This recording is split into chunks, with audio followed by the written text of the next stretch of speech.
Around the NFL podcast. Quarantine, more like quarantweenies. Welcome to another edition of the Around the NFL podcast. I'm Dan Hansis. Heroes here, Greg Rosenthal, Mark Sessler. This is interesting, okay? So this morning, Tuesday morning, Money and I, we do our power rankings taping, as we do every week. You can check that out on NFL Network every Tuesday at 3 p.m. Eastern, noon Pacific. And after we finished taping, one of our producers, the great Matt Tanton, I believe it was, rolled in with a piece of paper and said, hey, we have money tags to read for the ATN show. And Money, who's been doing it now, he's the voice of God of the show for 8 years, 9 years, almost 10 years without a single cent of pay. And I think it's starting to get on his radar a little bit. I'm just saying it now that I'm there. Anyway, I get to watch him record roughly, I'm going to say 50 money tags today, including that one. And we got some real bangers coming out. So thank you to everyone who sends in money tags through Twitter and at Ricky. Good element of the show. How much do you think we'd owe him over the course of the entire show? I mean, if he's doing 50 at a time, I feel like we owe him thousands upon thousands of dollars. We probably do, but Money is, I think, sneaky rich. He has like 14 jobs. He's very smart financially. Remember, we even had a short-lived bit on this show where Money talks money. Right. And we Are you used the sneaky Pink Floyd rich when your song. nickname is Money, though? I don't know if Right. sneaky is the. Right. We just don't know. But so I think he has a bunch of investments in the water. I mean, he has the most popular drive time show in Los Angeles for a decade or whatever it's been now. He's the voice of the Rams. He's got a bunch of jobs here. The Chargers, sir. I do think, or the Chargers. Wow, what a mistake. That's the great JB Long, yes, by the way. JB Long, my friend, who I'll be hanging out with summer solstice. Get ready. But just think of the exposure we've given. That's like how they pay, you pay interns or whatever. Like, oh yeah, well this will be great exposure. Or you go on radio shows, exposure. Like the audience that Money has been introduced to it's irreplaceable. That value. That's perfectly said, Greg. How would 15-year-old guys in Eastern Norway know about Matt Money Smith without our show? Right, like Petros and Money, big time show in Southern California. Wonderful show. But what kind of range does it have in Wales? It's limited, just by its nature. Anyway, welcome to the show. Big show coming up today. The wild card round officially in the books. Kind of a dud. Let's be real about it. The last chance we had was Rams-Cardinals. All three of us were at the games with our friends and family. At the game with our friends and family, and we saw an absolute slaughter. And this was an interesting stat I saw on Twitter, or a little tidbit, that there were 6 wild card games played, and not a single one of them had a lead change in the second half. So what that tells me is we're due, boys. That we're due for the divisional round, which is always the best weekend of football of the year, to be an absolute haymaker after haymaker of classics. Well, and to kind of talk about Mark's theory throughout the course of the season in general, which is like he has no time for teams that aren't real threats. We just got rid of a lot of teams that had no business being in the playoffs. It almost felt like most of them, and now we're with 8 teams. And I know like the Bengals face some long odds here, but it's like, couldn't you see any one of these 8 teams winning the Super Bowl? Absolutely. All 4 of these matchups are great. It's when you have no upsets, and in the 49ers was a mild upset, and then you have a bunch of blowouts, like that means the next round should be all the more better. Yeah, the football collective took the trash out. And I can even remember back to, Sunday night where there was a part of me thinking that it was kind of delightful and chaotic that the Steelers were beating the Chiefs and might maybe even knock off the Chiefs. What a mental state I was in, because we are dealing with the teams we want to deal with now, and the lesser has-beens, and we saw one last night, are out the door. Right, because there were no real upsets in the first round. That means there's not that divisional game where it's like, all right, there's one game that we kind of know what's going to happen because a team snuck by in the wild card. No, this is going to be a lot of fun. Can't wait. We've had championship games like that over the years. I do not think we're getting that in any in any way in any matchup this year. No. And I like to bring up the power rankings again. Apologies, but I have the Rams as my number 8 team. And like you were saying, Greg, the Rams could absolutely win the Super Bowl. Did you see the They're Rams on number Monday 8. night? They're number 8. Yeah, but like there's 7 really good teams ahead of them. Like really good teams. I'd put them ahead of the Titans and the Bengals, and maybe that's it. Maybe the 49ers probably. All right, so 6 to 8, whatever. All right, so speaking of the Rams, they had to take out the garbage, and we don't want to be cruel. These are the humans involved with the Arizona Cardinals are not garbage humans. I don't know them personally. Maybe some are, but overall, not all garbage. However, the team by the end of the 2021 season was trash, and they were treated as such at SoFi Stadium. Set it up, baby. Chase Edmonds is the back, next to Kyler. Ready to call for it. 3 to his right. Takes the snap, sets the laces. Bounces in the pocket. Hit from behind. Flips it forward. It is intercepted. Intercepted. A pick 6. David Long Jr. plucks it at the 1. Ooh, boy. Well, this wasn't technically Monday Night Football, but it's our last chance to hear the song for a while, so we'll roll with it. Yes, that was the nail in the coffin for the Arizona Cardinals, who no-showed in Los Angeles on Monday night. 34-11, the Rams roll. That pick 6, by the way, so I went to the game with Zumwalt, diehard Cardinals fan, as the listeners of the show surely know, and he wasn't confident at all entering action, but excited, as he should be. You get a chance to see your team in a playoff game. But just watching the way that game started, the Rams had 21 points before the Cardinals had a first down. That's what we're talking about. So this is a game that the better team obviously won and moves on, and the Cardinals a lot of questions. Mark, that pick 6 that we just heard from the great J.B. Long, I'm going to think about that one for a long time when I think about Kyler Murray, because I know a lot of the heat's going to be on Cliff Kingsbury, but that pick 6, ooh, that one's going to stick to my ribs when I think about where to put that guy in the conversation of quarterbacks. Yeah, I think we need to quiet. We need to grow to a hush when it comes to offseason MVP concepts and projections and sticking Kyler Murray into that conversation again. He's not there right now. And if anything, I give the Cardinals credit for closing their story in appropriate fashion, because they've essentially been like a vessel screaming towards earth for the past month plus. I've not wanted to believe it. I thought they could do a little bit more last night, but Kyler Murray's performance was a heightened version of what we've seen for weeks and weeks, where the offense looks so out of sorts. And I guess you can just say, look, they don't have DeAndre Hopkins, so they weren't the same. But that tells me a lot more about who the Cardinals are in general. If you lose one guy, this is happening to teams all over the league. I think there's a lot going on here, and it was a rough night. And to me, I came out of it thinking that Cliff Kingsbury, who is 16-43 as a college and NFL coach after the 7th game of a season, needs to learn how to manage an NFL season. That is a startling statistic, and I know we brought that up before,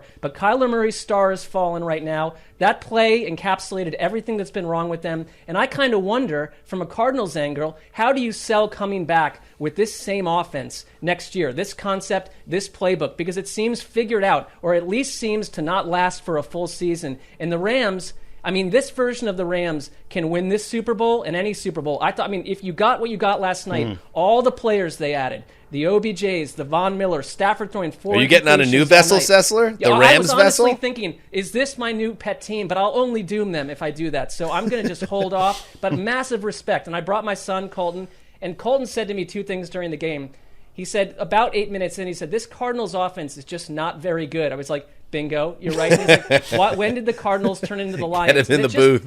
It's pretty amazing, because we all have gone with our kids too, to hear what they have to say and to be at that experience. It was incredible to be at the game. Like, it was honestly the coolest thing I've done as a father with Colton, I think, in like a decade. And he became a Rams fan because of how stellar they were. Perfect last night. They were pristine. You don't see teams play games like that. Yeah, you want to get fans, Los Angeles, to join you for the next generation, just like win playoff games. I mean, that's what got my daughter Ellis 3 years ago. She went to the Cowboys one where they won a playoff game, and she went from a Bucks-ish fan to a Rams fan. And then last night, enjoying that one, Walker's a Pats fan, but he's joining in the Rams party. We're up in up in the 500 section. I got the binoculars out, and that, there's one thing about being up there. I think it's great. You essentially get the all 22 if you want to watch the pass routes, or you can do the binoculars and you can get kind of the end zone angle and watch the line play. And that was what. And Walker's watching. Can I just say another advantage is if you're also in the same section, you could watch cheaper. Greg Rosenthal use binoculars. Yes, which I heartily endorse. Go ahead. People use, a lot of people use binoculars at football games. Although okay, Grandpa. Not a lot, frankly, not at in the this Rams-Cardinals. yeah. No, maybe not at the Rams-Cardinals. The mismatch when the Rams were on defense in terms of their defensive line is what makes this team different right now than it was in October, and makes it similar, I believe, to what they were at this point a year ago when they didn't really have an offense. The offense on Monday night was okay. It really wasn't great. They punted 4 times in the first half. They had 3 3-and-outs, including twice where they got the ball at the 50 or in Cardinals territory where they didn't do anything. It was all about that defense to me. And Von Miller's played his best game as a Ram 3 games in a row now. He was dominant. Gaines and A'Shawn Robinson, I keep mentioning, are winning their matchups. And when you watch Donald get all this attention, okay, that helps. Now Von Miller gets a one-on-one matchup against a struggling offensive line. And that's where it started. We can get into how bad the Cardinals are and definitely the collapse. But I just think they were overmatched in terms of their offensive line, especially. Even if Kyler had played well, they had been relying on Kyler to pull magic out of his keister the last month or so just to get any offense going, and they didn't have it last night. And I give the Rams defense a ton of credit for that. Give them a chance this week too. Yeah, I think they do. I think they kind of match up well with the weakness of the Bucs, which might be their offensive line after the events of Sunday. I think this is a big confidence builder for LA after I would imagine they were a little bit shook, even if they're not going to tell you after the 49ers came back on them in Week 18 and stole that game. So now you got your chest out again. You're feeling really good. And I don't think they're going to be intimidated by the moment. I think Matthew Stafford getting that first playoff win, that's a positive thing. And it's interesting. You're absolutely right about Von Miller. He went from being a bit of an afterthought in the initial weeks after the trade, and I know he was still getting physically right because he was banged up at the time, to now being a guy that's showing up time and time again, not just in the box score. But, yeah, when we're in the real-time all-22 seats, you could see the game in a different way, and you could see how active he was. So Miller that was a smart trade. It's been working out. And the Odell trade is turning into one of the more difficult trades to kind of make sense of, because in somewhat, we were killing Odell last week, and if you look at his numbers, they're still not great, but he certainly has brought another element to this offense, and he's been a God save for them because with Robert Woods going out of the lineup, but he's not I think maybe it's recalibrating expectations a little bit, that he's not going to be that all-time game changer he was early in his career. But he does bring things to this team, whether it's in the red zone, he could pull off a trick play. He's still got great athletic talent. So he brings an element to that offense that wasn't there. So I think those two trades and the team being Les Snead and Sean McVay being aggressive and going all in, as the social media account told us, has paid off here, and it's made them a better team. I'd give you another name, too, Cam Akers. Cam Akers and Sony Michel, they ran the ball at a higher rate early in the game last night than they have all year. Cam Akers, watching him live, to come off an Achilles injury, which, that's the one that kills running backs for, multiple seasons. He looked explosive to me. He's a total X factor for them down the stretch. Sony Michel has been good for them, but they have much more balance than they were able to have at other times in this season. Their offense, to me, I don't need Matthew Stafford to throw for 450 yards. You've got to find different ways to beat teams. And I love that Akers, who I thought would have maybe been a top 5 rusher this season with the way I thought they would use him before he was injured, is back in the mix. And to have Odell and to have Stafford when you get the good game from him, this offense is pretty fiery and excitable, and almost as excitable as one of my favorite things about the game in general was the female actress, Nita Strauss. She's got her #1 hits, but every time you're at that stadium and they cut to her, I always text Dan, she's on fire cranking these songs. I love the in-game experience for that reason alone. Does Simone know about this thing that's going on with you and the blonde guitar player at SoFi Stadium? Well, No. Does the guitar player know? No. I saw her in the parking lot, in the NFL media parking lot, leaving the game, and it was almost like seeing Spider-Man. Did you hear that, Mark? Spider-Man just like out of their natural habitat. It was just like, oh, you exist in another world other than just shredding on the big screen. Was she carrying her axe around? And No, Mark there also was a wants to guy know what is behind her her, license about 3 plate feet number behind and her. state. Right, license plate, state, Social Security. And if just you like a feel general throwing make on the another- cars, sedan. What are we talking? SUV. Hey, let's hear Cliff Kingsbury sounding sad and forlorn and totally confused about what to do next. You come out against a really good team and don't do anything right for the first 2 quarters. That's what's going to happen. I got to give them credit. They played a great game, and we didn't do much right coaching or playing the first half. Why do you feel like this team came out like that? I'm not sure. That's something we got to figure out. That's what those guys are talking about in the locker room. Got to use this as motivation and come back stronger from it, because that's not indicative of who we want to be. And unfortunately, that showed up tonight. All right, so with Kingsbury, I think his path is pretty clear. That he's going to be okay this year, I imagine, and then he'll be on the hot seat next year, and they're going to need to show that they're not going to fade again. If they fade again, my guess is they start over. The Kyler Murray thing, and you could tell me that I'm going to be too hard on him here, but I think I'm starting to waver on Murray here, and it's for 2 reasons. Because you could say, well, he wasn't the same once again after he came back from that injury, so maybe he wasn't physically right. Okay, in that case, that's back-to-back season that a somewhat undersized quarterback has been compromised by a very physical game. Or you could look at it the other way and take the injury or the possibility he wasn't healthy out of it and say, okay, he lost his number 1 wide receiver, but then could do nothing to make a team better. And it's like Joe Burrow, to use an example. Joe Burrow is the type of guy to me, you could take Jamar Chase out of the lineup, and I think he'd still move the team. Tom Brady, obviously, is the guy that's proving. You take some guys out, he's still going to move the offense. I'm starting to wonder if Kyler, for all the hype and how exciting he could be as a player, is ultimately been overrated by us in the football cognoscenti. You've been the one pumping him up the most. And I wonder, well, that's what I'm saying, and I wonder if that interception in the end zone is going to be remembered as a turning point in his career. Wow. I have a bit of a hunch. Man, Dan, I disagree where's so Zumwalt hard. on him? Because Zumwalt's been tough on Kyler Murray for a while about his size. Is he all out at this point? I mean, that would have been that was like cold He's case, never really been all in, so yeah. Okay. But That's this was crazy. more the first time I had like sincere doubt about him. I know that's not really a popular opinion because everybody's going to come after Cliff, Greg, and say he's the problem or this is the problem or that's the problem. But I'm starting to get in a vibe. Eventually, the finger is going to end up at QB. Well, but then make it clear that you're pointing. I guess I disagree so Have hard. I not made myself clear just now? Right. I disagree hard because I think the best way to evaluate these guys is over 16 games. For instance, like his year-end QB index ranking, just as one way to do it.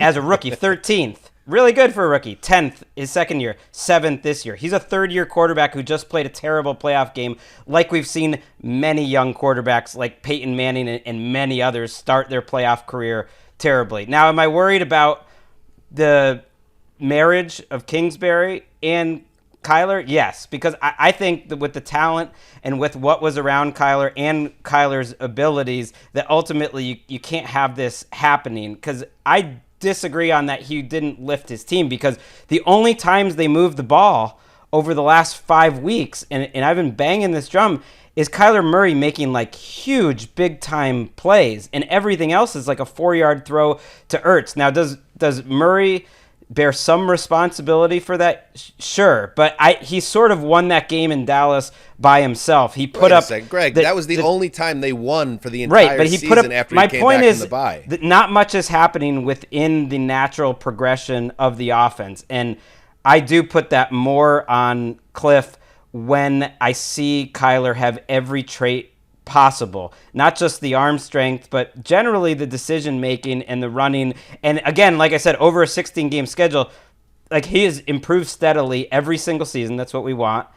And I thought it's not like I thought he played poorly down the stretch for the most part. Like he made some big time mistakes once they were trailing games, and last night was an absolute fiasco. But I tend to not put too much more on one playoff game or even 2 playoff games than I do a whole career, because I think those things tend to balance out in general. I mean, one way I agree with you, Greg, is that I think we just naturally have a human tendency to isolate the results from the quarterback. And it's like the way that an offense runs, it's like so systemic, it's so environmental. He's packed into something that might not be advantageous for him. I wonder if he's in the wrong offense. It's like also their offensive line issues were horrendous for him when he came back, and all that business. There have been injuries, but I don't like. I also look at the Kyler Murray experience. He's had some incredible plays, and he's done Kyler Murray things, but I would think it's a little bit shaky for me too, that like this suddenly is a guy that we still look at as an MVP. I just don't right now. But no one. I mean, people put it in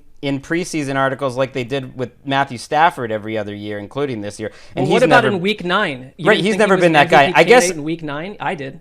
Right, he absolutely was, and then he struggled down the stretch. But he's also, how old is he? 24. I mean, he's younger than Joe Burrow. That matters. That matters to me.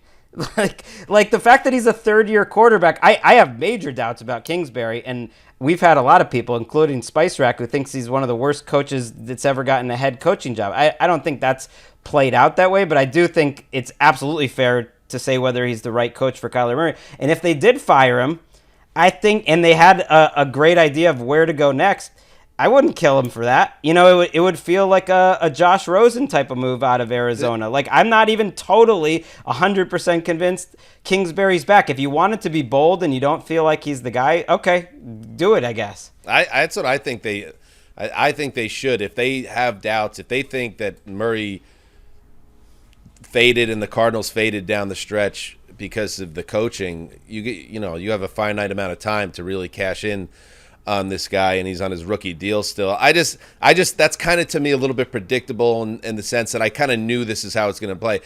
All the blame's going to go on the coach here, and it's not maybe all. He had a terrible game, and the team was bad by the end of the year. It was a poor team by the end of the year, including I think Kyler what Murray. You're saying is what basically everyone else is going to be saying as well. And I don't know. There was something about the nature of the way this season ended that I don't know how you can't be a little bit nervous about Kyler based on how things ended. I mean, he melted down last night. That's a concern. He did. Well, what about Steve Keim, who seems to escape all critique all the time? I mean, it's like this. The roster looked good at one point this year, but I think last night was the capstone of like there's issues when there were injuries. There's no one to fill in. There's depth problems. I mean, I think he's done a pretty good job, Steve Keim, but he's part of this soup too. I don't think anyone's blaming. You can't just blame the coach, the quarterback, and then no one else. This is a team that failed. I mean, J.J. Watt had it right. A massive failure. My thing is more sample size. I really do think the season in the overall trajectory of a career is more instructive than a game. Like Peyton Manning, for instance, and I don't think he's going to be Peyton Manning, but I think we've established he's probably a top 10 quarterback 3 years into his career, which is incredible to find one of those. Peyton Manning's first 3 playoff games, 19 for 42, loss, 17 for 32, loss, 14 for 31, 41-0 loss. That. And I know we didn't have Twitter back then, and I know some quarterbacks play well in the playoffs, but it was one game on a bad Cardinals team, and it's crazy because 5 weeks ago we might have said this was the best team in the NFL, and over the last 5 or 6 weeks they were like obviously a poor team, which is great. It is crazy that my final thought on is I try to avoid these spicy takes that you would maybe see on certain talking head shows. But I don't know. I just gotta. Maybe it was being at the game. Maybe Zumwalt in my orbit. Maybe this, maybe that. But we'll see. We'll see where they are this time next year. But Kingsbury obviously is a part of this conversation. It's a big part. All right. That is the wild card round. But we have so much more to get to right after this. All right, welcome back. It is time for a guest. And listen, like the rest of the world, we are caught up in Bengals fever. We want to get closer to this team that's become in a lot of ways America's sweetheart here. So we brought on a big gun. He's senior writer and podcast host covering the Cincinnati Bengals and more for The Athletic. Once was dubbed the man who set social media on fire. I don't know if he got any of the New York Times money connected to The Athletic. That's a question that will come. It's pronounced Dehner, and don't you forget it. Paul Dehner Jr., welcome to the Around the NFL podcast. What's up? Thanks for having me on, guys. All right, so Paul, you have been covering the Bengals for a decade. So you're kind of like, as the rest of us are trying to come to terms with the world in which Cincinnati is producing the most exciting football team in the country, what's it been like for you as someone that's covered the team so closely and been through the highs and lows, mostly lows? I mean, it's kind of, as people got to witness on Saturday night, become, as much as it's about Joe Burrow and it's about the turnaround, it's about the excitement of the team. Saturday night and was the culmination of a season that in many ways has been about this city that has been, as everybody heard by now, 31 years without a playoff win. But it wasn't just that they had been 31 years without a playoff win. It's that they had all been heartbreaking in the fashion in which they had gone down. You guys are familiar with that. I miss Wes because I always loved talking to him about the Bengals and his angst over how things had gone down every time I would see him. And he would get so fired up about it.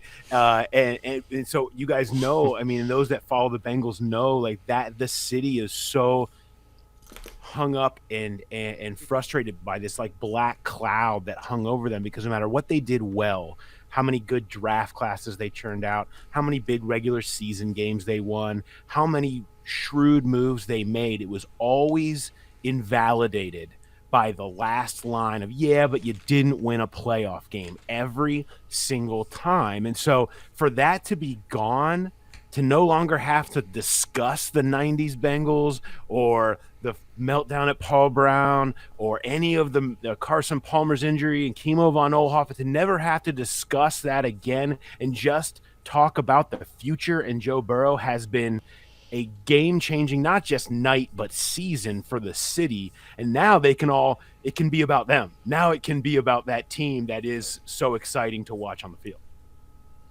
Yeah, when Zach Taylor said everyone can take a deep breath, I almost thought, oh man, this is Zach Taylor again.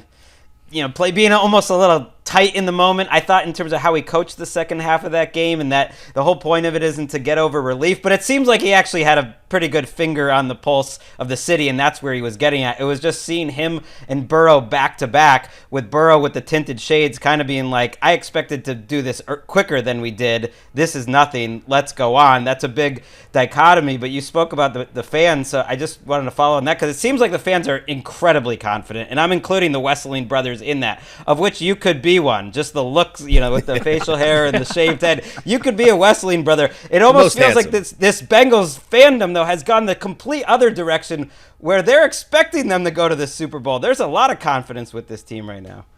Oh, there is. I always like to say bald is the new hair, by the way. It's in, okay? So don't even forget about that. But the thing is, you know, it is amazing in the lead up to that game, a city that was so scarred, a fan base so scarred to expect the other shoe to drop, didn't have that at all. And I suspect, is this city suppressing its emotions? I've done that before. When I suspect something bad, I'm feeling something bad inside, I just talk over it with optimism a little bit. It felt like that was happening because they didn't want to think about the idea. But also, I think the city, the same way the team follows Joe Burrow's lead, and he just changes everything. You know, you talked about him downplaying it afterwards. I mean, he's basically...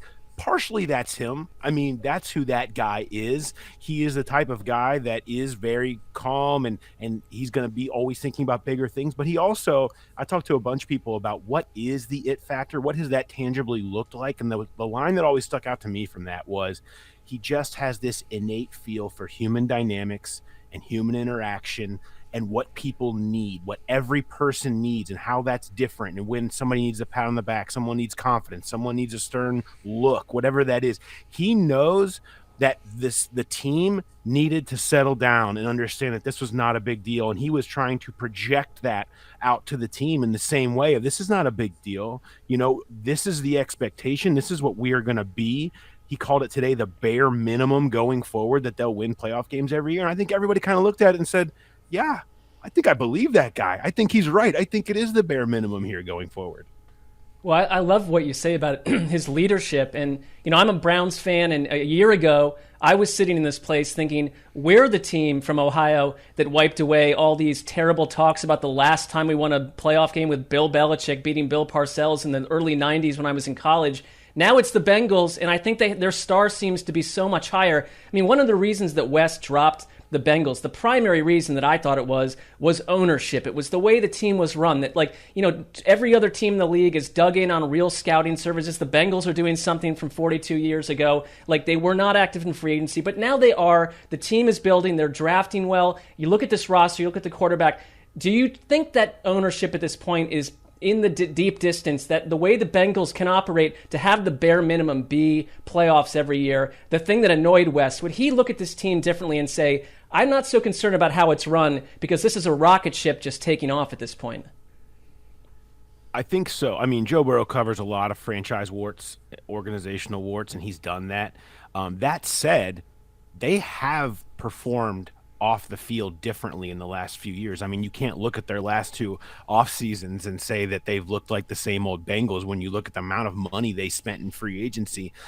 And a lot of times that can be, free agency, I'm going to flush about half of that down the toilet, but hopefully the other half turns out good. The Bengals hit on almost every free agency move that they made this offseason, and some that were very controversial, and then they hit on the most controversial maybe pick of the entire draft, at least most talked about, leading up to it, between Jamar Chase versus Penei Sewell, and what that has turned out to be for them. And you have seen a different feel, and now you have players that love being here, and they love every aspect of it. And I think ownership has skewed younger. They've brought in the Blackburns, Katie and Troy Blackburn have even brought in their daughters now, who are involved and have played a big role in reconnecting with the fan base. It's been a 2-year journey for them to try to do that. They've done the uniforms, they've done Ring of Honor, they've made a huge push, spent a ton of money on their social media and on improving their game day experience, all things that they deservedly were ripped for forever. How about get a practice facility? All those that would be boxes good. off. You And still I need think a few for that, things. they've come a really long way. I wish, and I hope he is maybe somewhere listening to all that, because that was kind of going to be my follow-up question. Like, what tangible steps were taken to change an operation that felt like it was stuck in the dark ages? And I guess getting younger, different voices in there has made a big difference. And Zach Taylor is another guy I wanted to ask you about, Paul, because he was something of an unknown entering this year. Even though he had been there 2 years, we weren't seeing a lot of growth. Obviously, the Burrow injury was a killer last year in terms of the development of the team. And I really like this, your colleague Mike Sando, the Cook Index, which is, by the way, great name, great hook, where you actually can statistically see how a switch got flipped with Taylor and this offense, and how they became more aggressive, starting with that bad overtime loss to the Niners, where they marched down the field and then kind of got cute and ran it twice and then failed on third down. And he said he lost sleep about it. And you wrote about this, and check out all Paul's stuff on The Athletic.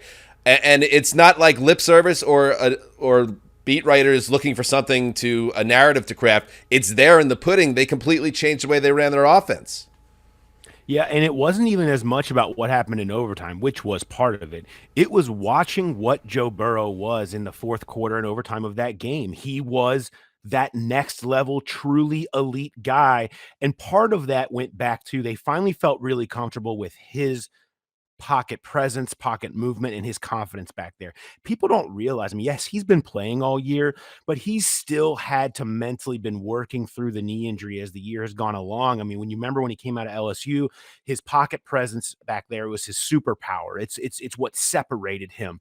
And he wasn't able to really totally be that guy throughout the first half of the season. So they protected him. They had a line that wasn't great. So they protected him with a game they had very run heavy game plans. They knew they could still win that way. They had enough guys, Joe Mixon, whatever, their defense was playing good. They could win that way. Well, as it went by, and particularly at the end of that San Francisco game, you saw, okay, Burrow is all the way back and he is playing lights out. Let's lean into this. And they didn't just lean, they leaned all the way and opened it up. And that's early in games, really getting after people throwing the ball. And what happened? Baltimore, Kansas City, you saw it even early. They get up by letting Burrow throw it, and they play from ahead. They've played from ahead in all of these 4 games in a row that they've won as he's kind of been on this heater. And that's a big part of just saying, just go all the way in on realizing that Burrow is going to be the reason that we get there. Yeah, I know the line isn't great, but he can overcome that. He's proving right now he can overcome that. Paul, I have a question for you because, this is all wonderful news, very sunny. We're all enjoying the journey. But, like the average beat writer, I mean, typically the games, the travel, the endless stories would have ended for you about 2 weeks ago. Is it slightly annoying on some level that if they go on for another 3 or 4 weeks, you're just taking it work-wise? Tough question. You got to answer it. There is no doubt. I mean, I used to say, because remember, I covered this team from the 11 through 15 run where I had the perfect job because the team was relevant and interesting. I got to talk about the postseason instead of talking about the draft in December, and then they lost, and I was immediately off to my offseason. Right. They took the first exit out of the playoffs. It was the perfect setup. and now here I am wondering, like, am I going to be working into February with this? But you know what? Tough. The way it goes now, though, full season, it's like the cycle doesn't end. If they would have been out, then I'd be doing mock drafts and everything else. So what does it matter anymore?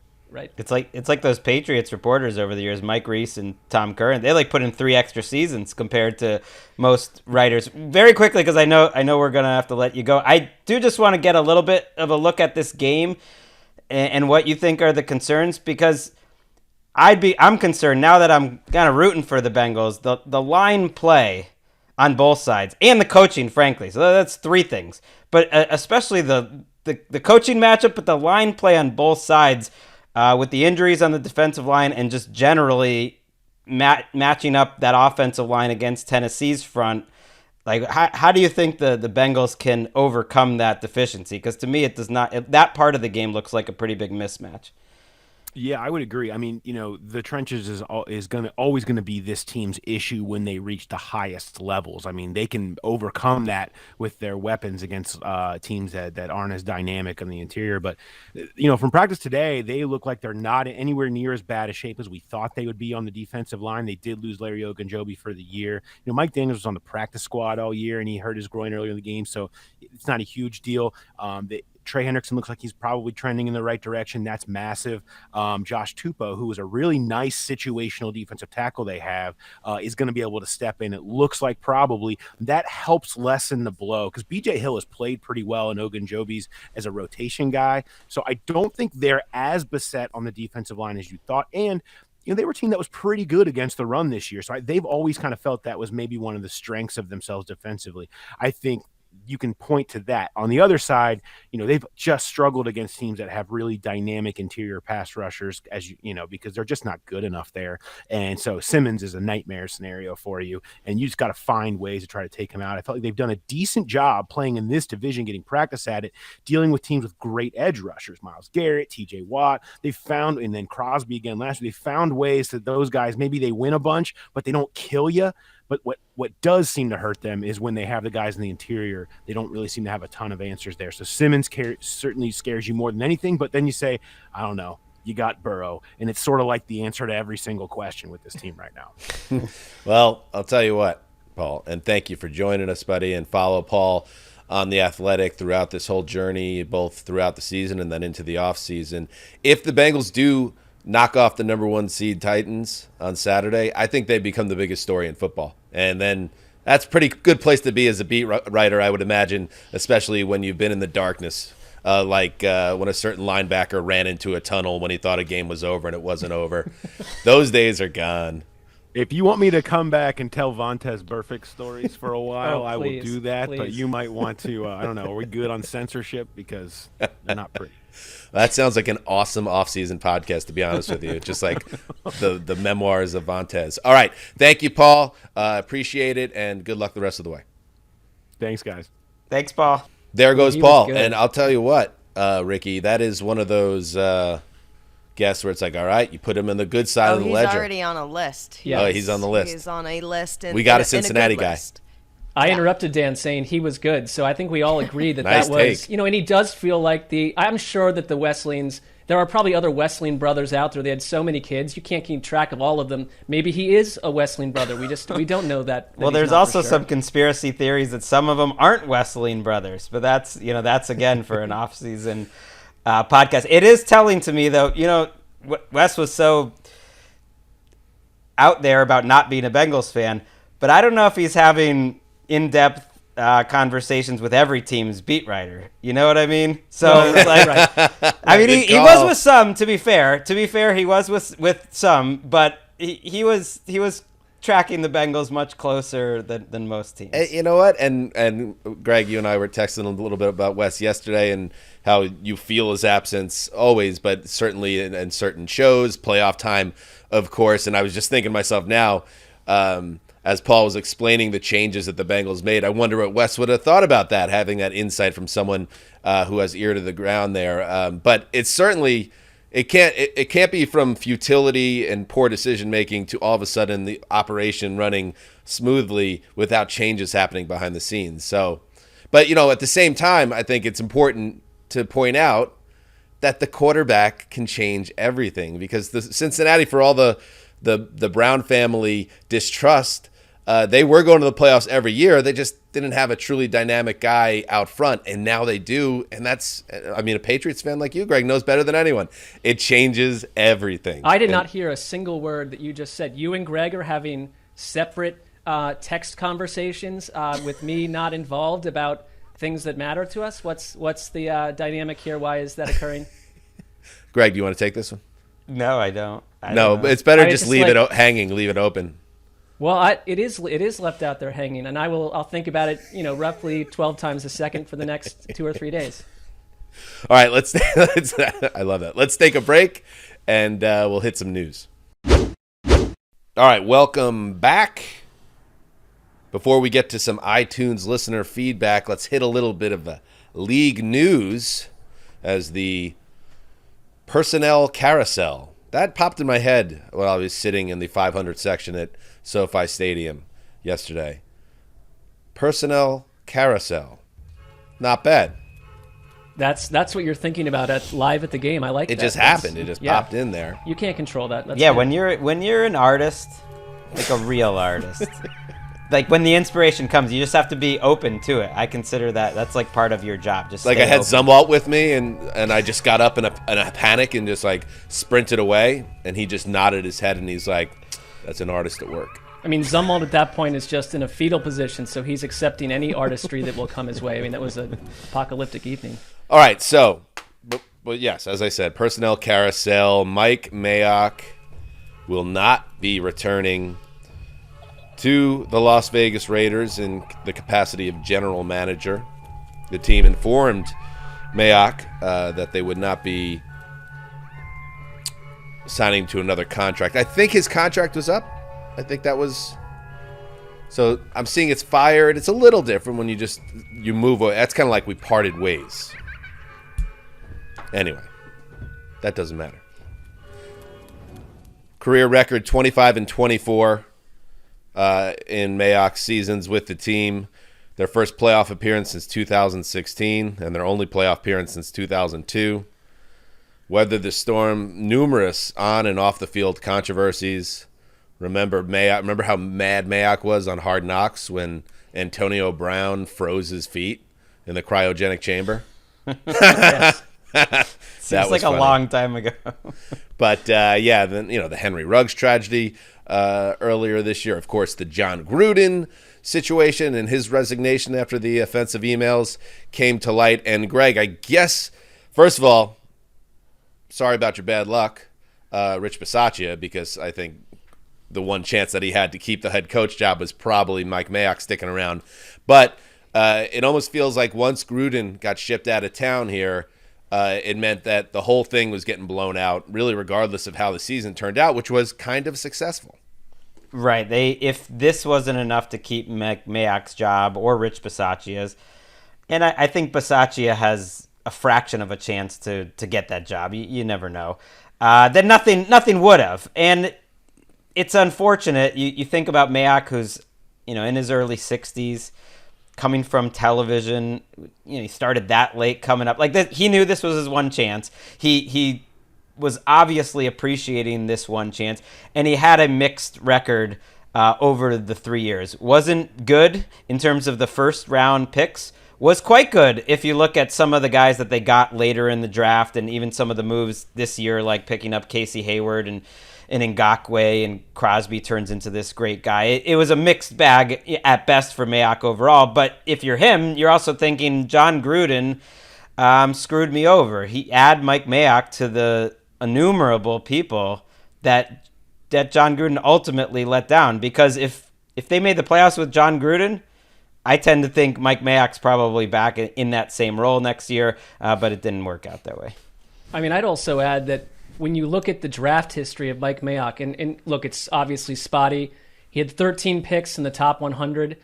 2 of them are probably viable players on the roster right now, but a lot of those picks were Gruden's picks, or at least heavily influenced by Gruden. It wasn't like Mike Mayock was in a separate personnel department giving the coach his players. I mean, there's always collaboration, but there are a lot of Gruden picks in there that Gruden is not held accountable for right now. I kind of just feel like they inherited a huge mess. And this team this year was imperfect. We all see that. And every GM is going to miss here and there on picks. And maybe Mayock's record was, lower than some, but they created a playoff team. And I kind of just feel it's unfortunate in just the way the job goes. I'm so with you, Greg, that had Gruden tugged them into the playoffs and all that had not happened, Mayock would still be here because he's done a pretty good job of adding talent compared to where they started. I find it to be kind of just like the hazard of the job of a GM. Well, it's tricky because, again, as we were told that it was 51-49 in terms of control of the team, the personnel, Gruden 51, Mayock 49. So at the same time, when you say that, you ding Mayock for all the bad moves they made in the first round, and there were many, you also can't fully say it was all Mayock that ended up landing some of these later round picks that turned into really quality starters. And Hobbs was another one this year. Diablo looked pretty good. They brought in Darren Waller during Mike Mayock's run. I don't know who gets credit for that, but the slot receiver that Greg was very slow to come around on, but now it's 100. That was the worst evaluation I've ever made on this show in my life. You did that because of his hairline, and I won't think it could be anything else. But I think in a lot of ways, yes, the Raiders were imperfect, but the job opportunity was imperfect for Mayock. But you understand why he ultimately jumped to it. He's 63 now. He was 60 years old. He was the king of Draft Mountain on NFL Network and doing a great job with that. And he had this opportunity to join Gruden and go for a ride, and he took it. But I think ultimately when you're a personnel guy, you kind of want to have control of the ship and not be in that type of situation, especially with someone that's kind of is, I don't want to say volcanic, but someone with an ego the size of John Gruden's. That always seemed like a very tough situation to be involved with. So I wonder if Mayock, if he does want to stay on this side of the sport, if he looks for a situation where he could actually have more say. I don't know if he gets a big chair, a GM chair again, but if he tries to take this from a different angle. I think that was a unique opportunity. I don't know if it's going to come up again. Doesn't mean he couldn't possibly get a personnel job somewhere in the league, not as the top guy if he wanted to go that route. But yeah, I feel like we've been kind of, burying or at least not talking about the elephant in the room, which is what does this mean for Daniel Jeremiah? Because I think that's what I thought immediately upon this news. And he is the smiling assassin. He is Jeremiah, a guy that will pat you on the back as he rips your heart out.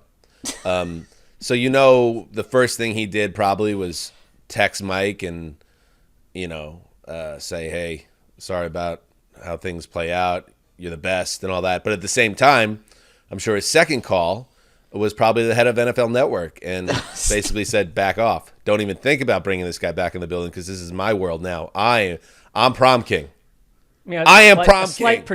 A slight projection, and we don't know that that's how this played out. I actually heard it. I walked by a conference room, and I can't say it was definitely Move the Sticks speaking to the highest of the Shadowy League figures, and you actually could hear, I'm prom king, bitch. Now, was that Jeremiah? I can't say for sure, but it definitely had the tone.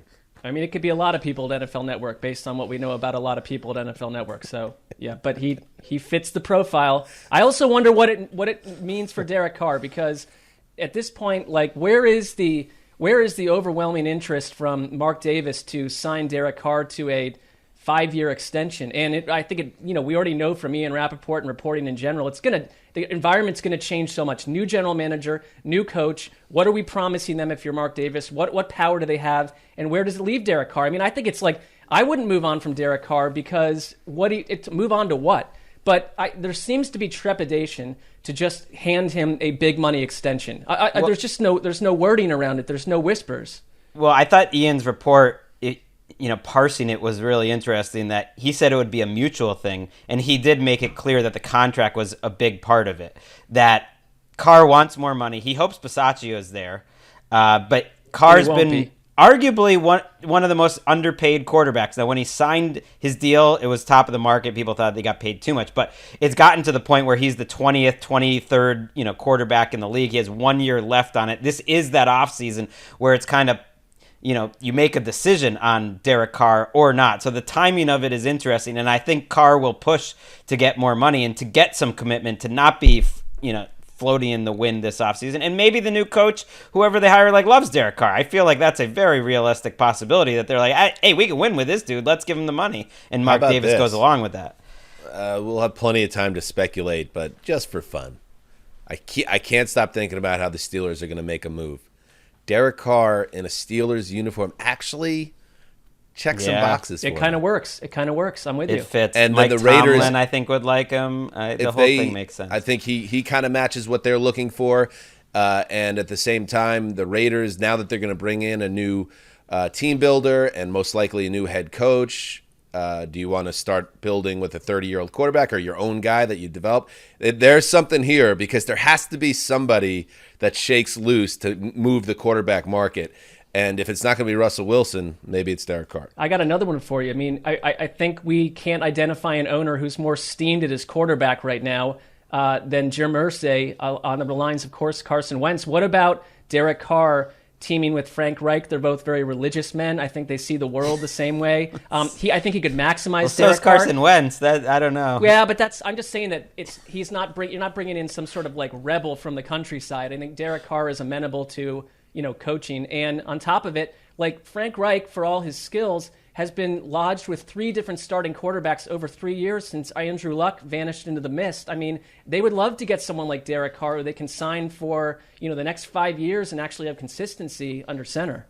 I mean, Steelers fans, especially older Steelers fans, have had a lot of great things in their lifetime. So it's not like they don't deserve a little time rolling around in the mud with the rest of us. Thank you. But even the Steelers don't deserve late period Big Ben into Carson Wentz. Or if the musical chairs turned out that way. Into Mason Rudolph. I mean, The Athletic wrote that all signs point to Rudolph getting a chance, to which I say, I don't believe that. Right, until player X becomes available, or they, behind the scenes. Was that your Big Ben laugh? I don't know what it was. It was more like that would be the most evil thing to happen to Steelers fans. And yet, I don't believe it. Mike Tomlin, in his press conference today, said Haskins and Rudolph have put themselves in position to compete, while also saying, what'd be really great is having an athletic quarterback. Having a quarterback that move. Mason Rudolph, not exactly the first guy, or Dwayne Haskins that springs to mind when you think athletic quarterback. Actually, I have Ben Roethlisberger on the line right now. Hey, Ben, what do you think about either Mason Rudolph or Dwayne Haskins as the QB1 come week 1?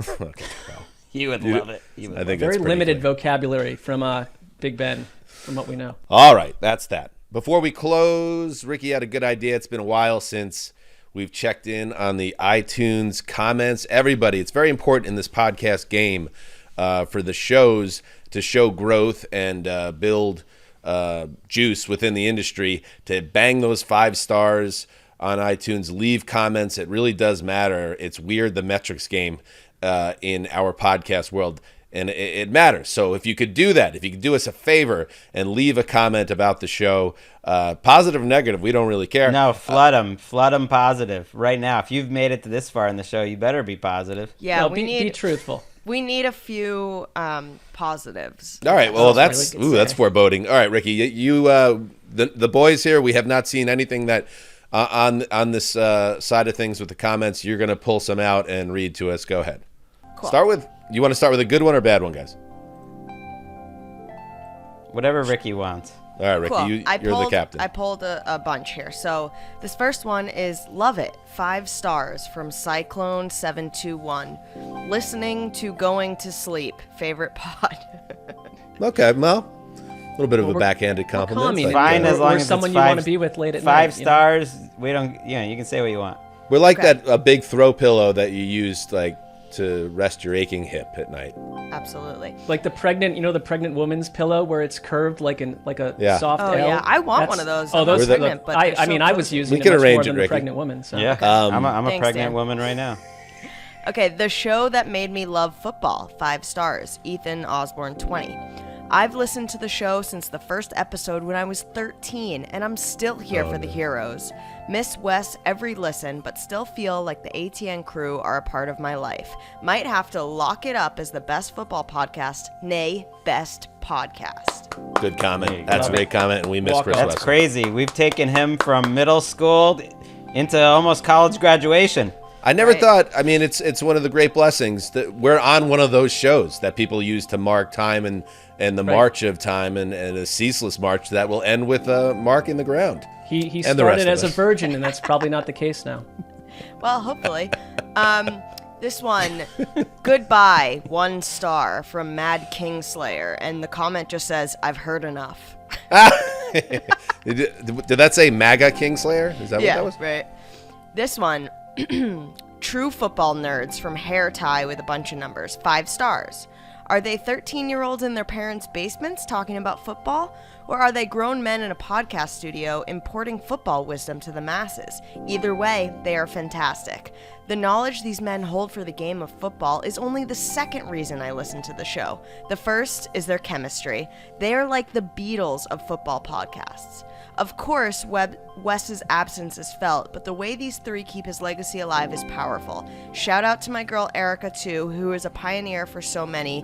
You are the star Wiki that added keeps that. this thing shining. A millennial female listener. All right, Thank I you, like Jet. that. The only problem with the and we got to go, but the only thing that the Beatles thing was always tricky because that means someone's Ringo, Yeah.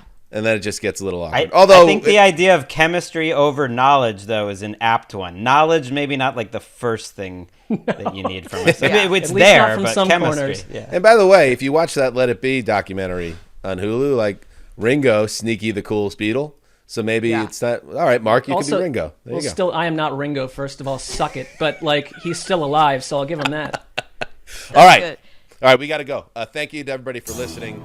We'll be back on Thursday with a preview of all the games to come in the divisional round. Pound for pound, the best round of football all season. Thanks for listening, and remember, heed the call.